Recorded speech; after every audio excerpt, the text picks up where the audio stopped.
Esau, now a father of a nation, is called in Scripture a profane person. But why? Let us find out more as we discuss it together here on Let's Pray Pilipinas, live in Cebu.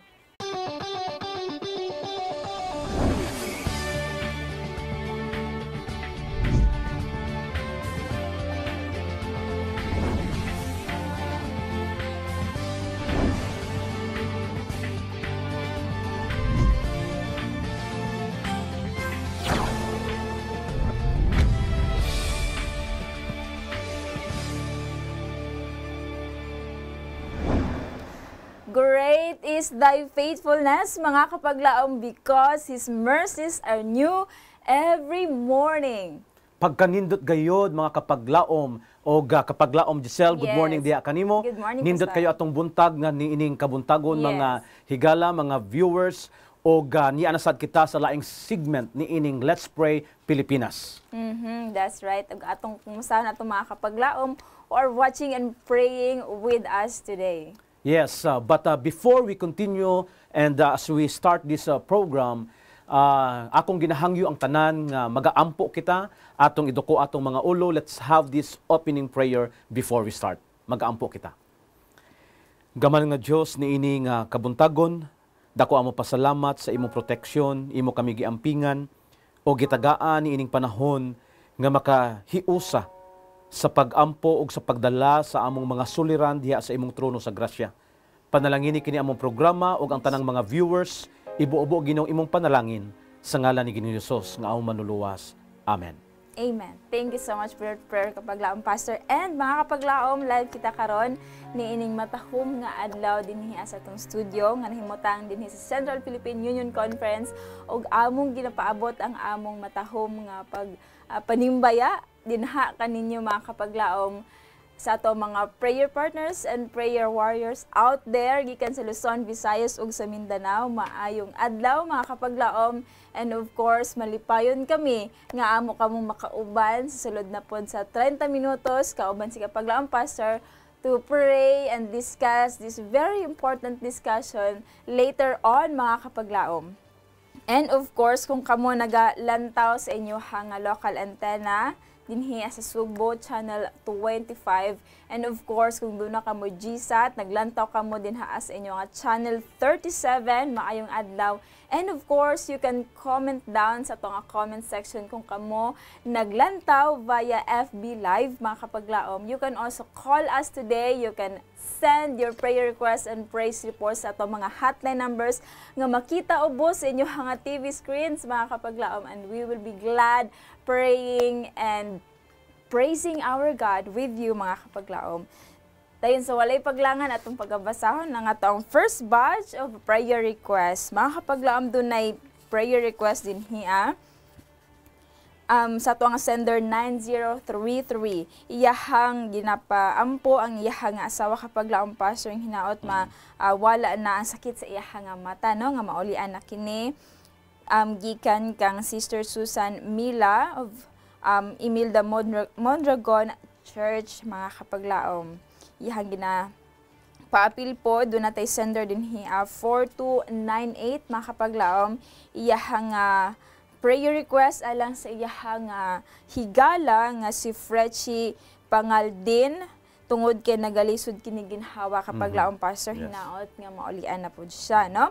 So doon na po additional prayer request inhi alang sa iyang sister nga si Losminda Gaho Hofilina. She's now in the hospital og naoperahan siya kapaglaom Pastor. Wala gina-mention kung unsa iyang gina-undergone karon. So hinaot nga nagmalampuson og magpadayon ang healing nga iyang mabatnan. Doon na po prayer request din mga kapaglaom sa itong sender 7412. Prayer request alang sa iyang mother, si Lani Baroro, nga hinaot mag-successful iyang eye operation. Og unta adunay fast healing or fast recovery kapaglaom Pastor. Doon na po additional prayer request gikan sa ato ang avid viewers and prayer partners po si kapaglaom Victoria Navarro. Iyang prayer request alang kang Pastor Ray De La Cruz. De La Cruz. alang sa iya nga series Jesus the Healer ang mao nga theme. Ug sa ato apod nga mga cancer survivor alang sa ilaha nga complete nga healing gisgutan dinhi si kapaglaom Jesusa Abduhan and of course Susan Ananoria.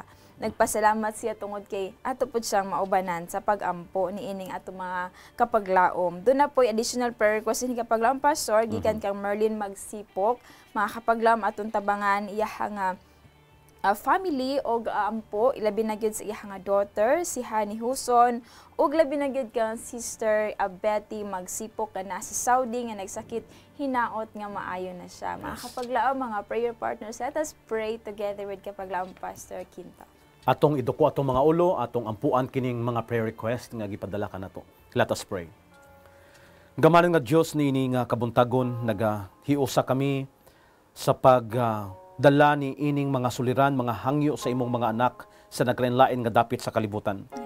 Ginoo, among ginaampo ang hangyo sa imong anak alang sa kaayuhan sa iyahang asawa, sa iyahang mata. Ginoo, ikaw nasayod sa iyang kahimtang. Tanduga siya sa imong maayong kamot. Kung sa iyang problema, sa iyang panlawas, sa iyang mata, ayuha Ginoo aron nga mabalik ang iyang kusog o ang himsog nga panglawas, makaalagad kanimo nga matinumanon. Amo ginadala sa pagampo si Fritchie Pangaldin tungod sa iyang gibati karon Ginoo nga lisod siya magginhawa. Ikaw ragyod ang nakahibalo sa sulod sa iyang panlawas. Ginoo, hinaot nga ikaw magahimog mga milagro sa iyang kinabuhi aron mawala kining iyang balatian og siya Ginoo makapangalagad nga maayo diha kanimo. Amo sab ginadala sa pagampo si Losminda Gaho. Si Losminda Gaho Hofiliana, ikaw Ginoo nasayod sa iyang kahimtang karon sa hospital tungod sa operasyon. Panalangini siya Ginoo mga tambal o ang mga nurses nga nag-atiman kaniya makatabang o makaangkon og kaalam aron nga mahatagan og madapatan sa insaktong tambal ang iyang balatian Ginoo. Ikaw ang among dalangpanan, ikaw nakahibalo sa tanan. Among ginaampo si Lani Baruro nga hinaot ma-successful usab ang iyang eye operation og makaangkon siya og fast recovery aron nga wala nay mga kakulian pa sa iyang kinabuhi, magmalipayon siya kauban ang tibok niyang panimalay. Amo sab ginaampo Ginoo si Jesusa Abduhan og si Susan Anonoria. Ikaw nasayod sa ilahang panlawas, ihatag kanila ang complete healing. Ikaw Ginoo magabubo sa imong panalangin kanila, suportari sila sa ilang nagkalilaing mga kinahanglanon. Kauban man sa kay Hani Juson o kay Sister Betty Magsipok nga karon Ginoo dunay balatian sa ilang panlawas didto sa Saudi. Ikaw nasayod sa ilang kahimtang, ihatag Ginoo ang panalangin ang ilang mga kinahanglanon, suportari sila Ginoo og hinaot nga maangkon nilang kalipay og ang himsog nga panlawas imong ihatag kanila sa ilang pagpadayon sa pagtrabaho, magmalipayon sila Ginoo sa pag-alagad sa pagpaabot sa imong pagbalik. Salamat nga ikaw Ginoo magatubag nining pagampo. Amo kini ginapangayo, ginasaligan ang tanan kauban sa pasayloan sa mga sala sa ngalan ni Hesus nga manuluwas. Amen. Amen. Thank you for that prayer kapaglaom Pastor. And mga kapaglaom, you can also send your prayer requests and praise reports kung wala ka mo nakapadala pa sa inyong prayer requests and praise reports. You can text, you can call, you can comment sa atong comment section. Any means mga kapaglaom nga mahimong posible nga mapaabot din niya sa ato ang studio, sa ato ang programa Let's Pray Pilipinas ang inyong mga concerns mga kapaglaom. Now, ato ang pag-i-discuss kapaglaom Pastor kining reckless disposal. Yes, interesting kayong topic yes, mo to. Very interesting kapag laom Pastor. Unsa may sulod ni ini, unsa man atong makuha nga mga bag-o na pod nga mga pagtulunan or maybe kabalo na mo ni ini ang ato ang paghisgutan. Apan ang ato ang quote of the day nagaingon, the same devotion, the same self-sacrifice that were manifested in Christ must be seen in His servants. Pagkanindot, the same sacrifice, the same devotion nga makita sa servants. Those people who believed in God. Pagkanindot kapag laom Pastor. Now, atong paghisgutan beforehand ang kining Usa man kining reckless disposal when it comes kapag laom pastor. Now gisgutan din niya sa Cebu Daily News mga kapag laom kung kamo naka-update ni ini sa inyong hanga Facebook or sa inyong hanga television. While nag-wear daw ta og mask, it will protect us eventually kapag laong pastor. Yes. Maghatag yun yung protection sa kataw, gani gina-encourage kung mugawas ta, magtarbaho ba ta, or mo adto ta sa mga palengke, or sinasa ta mo adto, dapat mag-wear gitag mask kapag laong pastor. Yeah, kay ingon pa nila, if you want to be healthy, make others healthy. Yes, no? that's So make right. people around you healthy. So mo nang atong sitwasyon sa health crisis. Yes. So ang mask is very important kapag Very laom important kapag laong pastor tungod kay wala lang ta na protektahan sa ato ang kagalingon, apan we could also protect other people. Apan ang naka point na ini kapag laong pastor kining irresponsible disposal of a single use of mask may also cause harm to others, humans or perhaps mga animals. So the same nga imuhang giprotektahan imong kagalingon, aduna po siya factor nga kung magpasagad lang ka og dispose ni ining labay. mask, labay sa mask, posible pod nga maka-affect na hinuon ka or maka-infect na hinuon ka sa imong isig ka tawo. Kay ang atong focus sa kalibutan karon mga kapaglaom nga basin bag nagsigi na tag-focus sa atong kaugalingon sa pag-protect. Unya sa diha nga nagamit na nato kining mga used na nga mga mask. Yes. Pasagad ra og labay. No, pasagad ra og labay ang mahitabo daghan og maapektuhan ni ana no sa mga tawo unya sa mga nature sa palibot. Og wa ta kay balo nga ang virus naa sa didto unya pasagad tag labay. Daghan sa gyapon ang matakdan. So, usa ni sa focus sa atong pagtuon karon mga kapaglaom. Right. I have seen a lot kapag laong pastor nga ilabay lang sa kilid-kilid. Nang maadto ko sa Ayala mag-grocery na adto gyud makit-an ako ginabuhat akong ginapadaplin. Kay tipod kay ko garis og kanang punit-punit. Kay wala pud koy gloves or anything nga mo protect sa kuha. Apan atong gihangin no atong mga kapaglaom nga be responsible enough. Yes. And that's ang ato ang pagaisgutan, talking about being reckless, mga kapaglaom. In the Bible, we have an example atong nabasa kagani atong nadunggan ang kinabuhi ni Esau kapaglaom pastor. Yeah, that's true. Now, in the word reckless, no mga kapaglaom, sa word nga reckless ang kahulugan ni ana without thinking or without caring of the consequence of the action. That's right. So, naghimo kag action sa usa ka butang, unya wala nimo una unsay resulta. Mauna siya ang buot pasabot anang reckless kapaglaom Giselle no sa atong mga kapaglaom gatan-aw karon. Then humani ana diha ta sa balita karon nga kanang pasagad ra og labay sa mga mask. Yes. Dinhi ta sa balaang kasulatan dunay story nga makaingon ta dunay tawo diha nga naghimog action nga makaingon ta reckless disposal. Wow. Og mao kining story ni Esau. No diha sa Genesis chapter 25. No naa diha sa story na nakibalota sa story what is this story all about nga iyang gihatag o gibaligya gibaylo ang iyahang birthright no to make the story short yatong i-shortcut i-summarize nato ang story iyang gibaligya unya gibaylo niya sa gitawag nga just a cup of soap no? So how important it is kapag laong pastor ang kanang birthright kaniadto? Kaniadto ang birthright is very important. It symbolize, the wealth and not only the wealth but the spiritual blessing. Wow. Unya kaniadto mga kapaglaom, kung ikaw ang kamagulangan, double portion sa wealth ang imong mapanunod, no? So mo na gitawag nato nga birthright, panulundon, no? Ang imong masunod sa imong ginikanan. So, in other words, more wealth, more respect, more spiritual blessing, unya more leadership.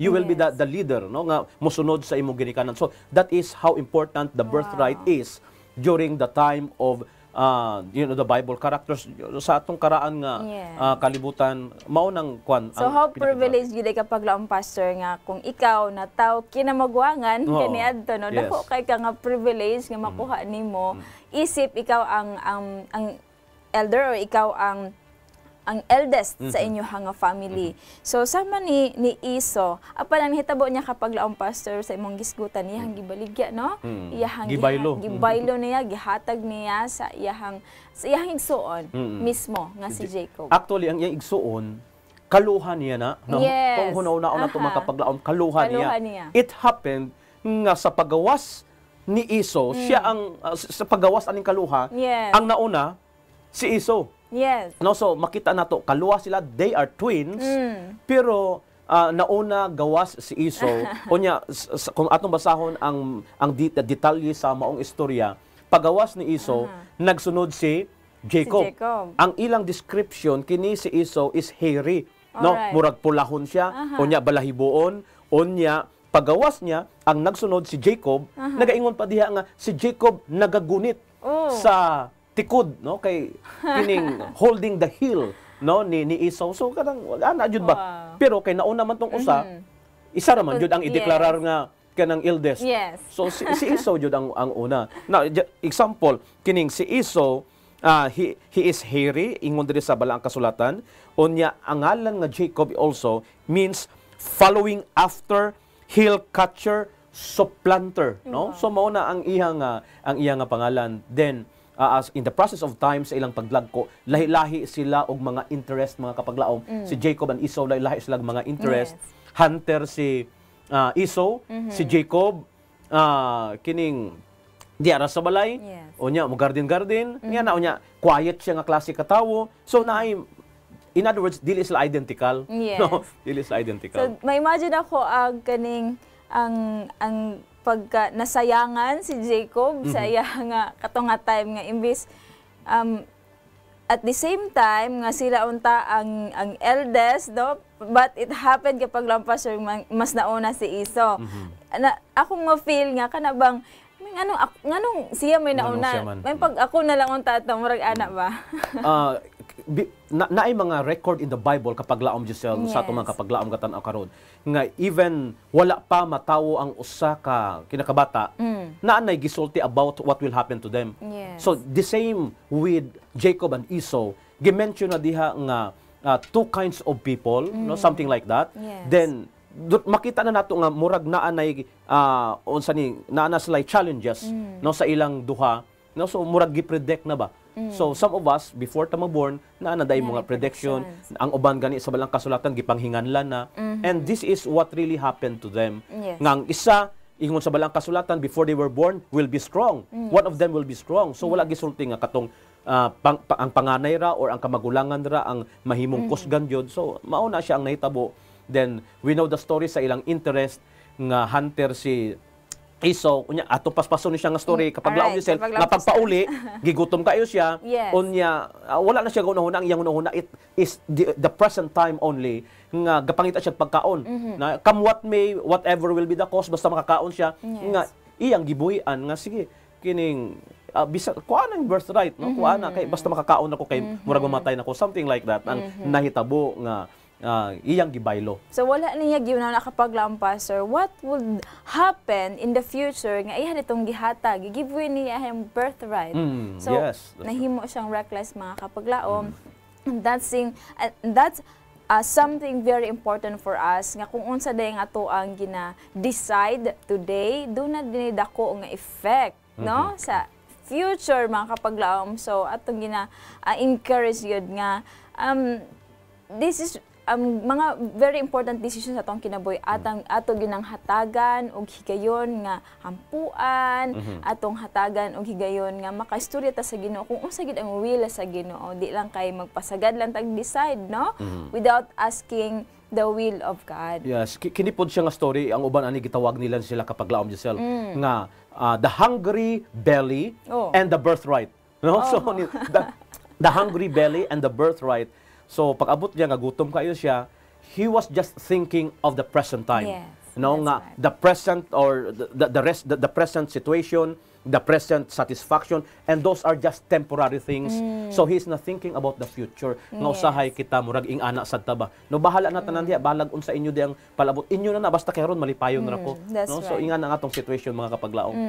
And that's something nga makompromise pod nato ang atuag yung ginakuptan kung unsa nasayod ta unsay tinuod, nasayod ta unsay mahitabo sa unahan.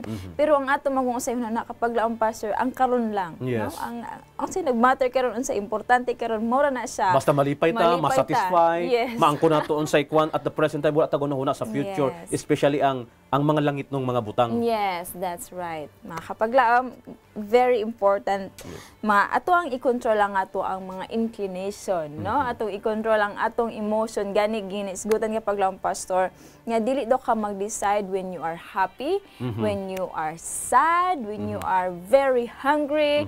Usa pa na yung mga emotions dira wala ta gina-encourage nga ato anang i-decide mo decide din ta. But in prayer and in Bible study atong makuha unsay tubag sa Ginoo. Yeah, that's right. So in other words, kanang normal nga kondisyon Yes. ang paghimo og decision making nato. Aha. Ayaw nang gutom kayo mo mga kapaglao. Na kay kung gutom mo, mabaylo ninyo.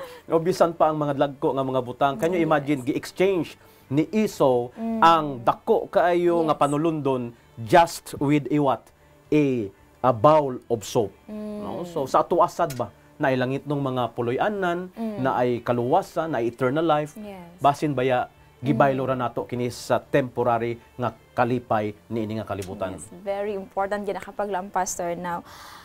Ato ang padayon ta kapaglaom pastor sa Yes, ato ang kapaglaom second isa. batch prayer request mga kapaglaom, mga prayer partners, let us pray sa ato ang igsuon si kapaglaom Pebelin Riquillo of Zamboanga City. Mga kapaglaom, iyahang paampo, iyahang ang good health kapaglaom pastor.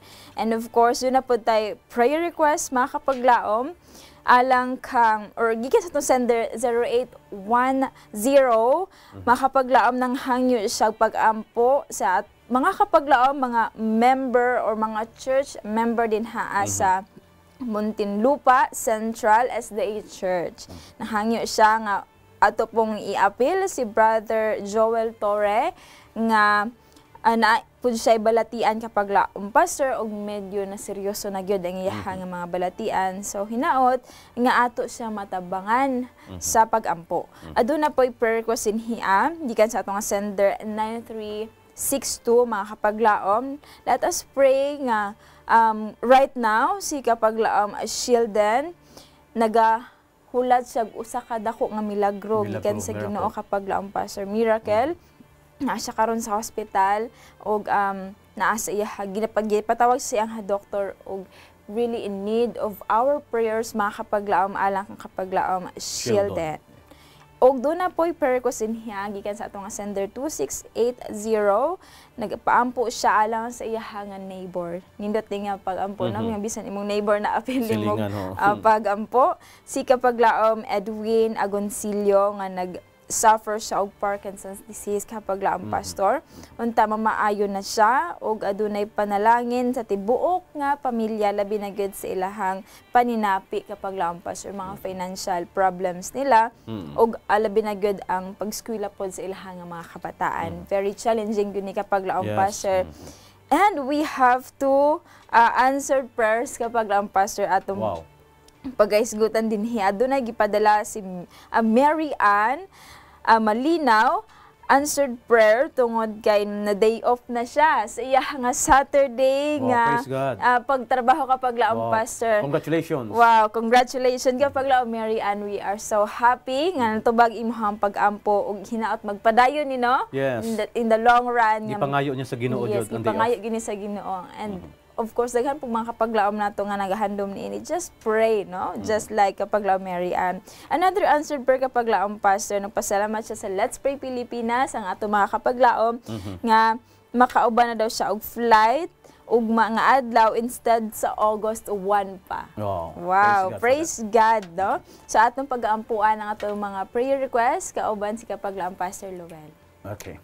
And yes, before that kapag lang pastor do na tayo additional prayer request gikan sa ato nga FB live no, gikan sa ato ang viewers, so to ang prayer partners kapag lang Linda Pana alang sa fast recovery alang sa iyang brother Edwin sa Avedra, and to rest pod sa iyang mao nga sakit. And doon na po yung prayer request gikan kang Matt De La Rosa, prayer request para kang Samuel De La Rosa Sr. nga unta makalakaw na siya, o si Marjorie Bulda nga mawala na unta ang pagsakit sa iyang tiil o sa iyang likod kapag lang pastor. Additional gikan kang Romel De Yukon, please include him in our prayers na asay ubo dugay na gid daw niya ning ginapati. Doon na po additional prayer request kapag lang pastor gikan kang Elvira Duran, please pray magpadayon ang pag-ingat or pag-amping sa tibuok nga pamilya o sa tibuok kalibutan laban ni ining COVID-19. Yes. That's very important prayer. And prayer request pod gikan kang Darlene Loyola nga unta nakauli na siya.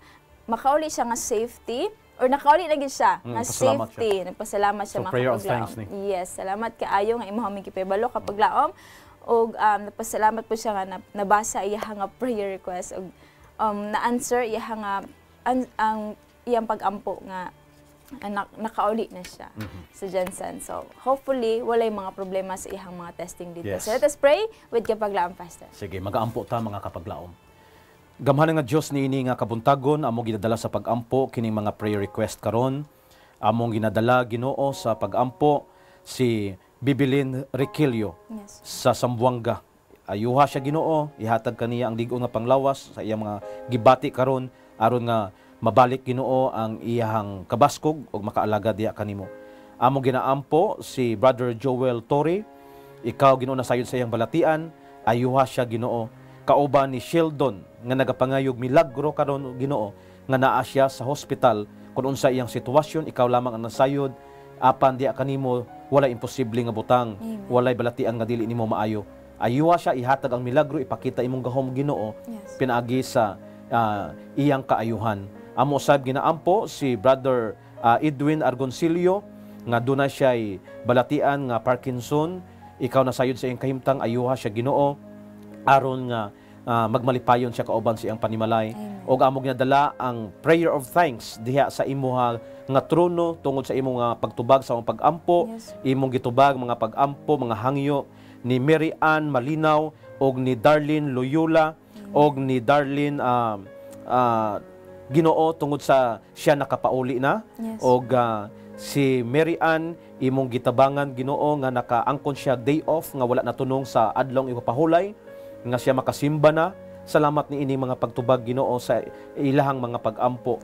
Amo ginadala usab ang sitwasyon ni Edwin, ni Samuel og ni Marjorie. Ikaw Ginoo nasayod sa ilang kahimtang, sa ilang mga balatian, ayuha sila Ginoo. Kauban man ni Romel, ihatag kanila ang maayong panlawas, kaayuhan sa balatian og proteksyon sa kay Sister Elvera sa iyang ginapangayo Ginoo sa iyang concern. Ikaw nasayod sa tagsa-tagsa namo kakasing-kasing. Mga suliran, mga hagit sa kinabuhi nga among ginaatubang, panalangini kami Ginoo, tagaay kinig mga solusyon, kaayuhan o kaalam sa among mga desisyon sa kinabuhi. Salamat sa iyong pagtubag sa among pag-ampo, amo kini ginalaoban nga madawat sa ngalan ni Ginoong Hesus nga o manluluwas. Amen. Amen. Thank you so much Kapaglaom Pastor and mga prayer partners sa inyong pag-ampo kauban ka namo ni ining matahom nga adlaw. Thank you so much mga Kapaglaom. Now, atong pasalamatan Kapaglaom Pastor ang ato ang mga Kapaglaom who are watching and praying with us via FB Live o sa ilahang lain-lain yung mga television, sa ilahang tagsa-tagsa nga panimalay or wherever you are, we thank you and we keep on praying for each of you mga Kapaglaom. Yes, muanita sa atong summary Kapaglaom Giselle. Amo mo gid pasalamatan sa inyong pagpakig-uban kanamo. Now to summarize this episode and especially sa atong gina-discuss karon, I would like to tell everyone that many people now, multitudes actually, are selling their birthright for sensual indulgence. Health is sacrificed, the mental faculties are enfeebled, and heaven is forfeited, and all for a mere temporary pleasure. An indulgence at once both weakening and debasing in its character. That's right. And mga kapaglaom, as Esau awoke to see the folly of his rash exchange when it was too late to recover his loss, so it will be in the day of God with those who have bartered their earthship to heaven for selfish gratification. So let us practice self-denial and become faithful to Him as early as today. Amen. That's right. Amen for that. Thank you so much mga kapaglaom. For this day, you join us. And of course, among ginahangyo nga maubalan pan mininyo sa lain na pod ug mga adlaw sa Manila mga kapaglaom. This has been your Kapaglaom Giselle of Hope Channel Cebu, reminding you that God shall supply all your needs according to His riches in glory by Christ Jesus. This have been your Kapaglaom Pastor Quinto of Hope Channel Cebu, reminding everyone to pray without ceasing. Diri lang sa Let's Pray Pilipinas, where you don't have to pray alone.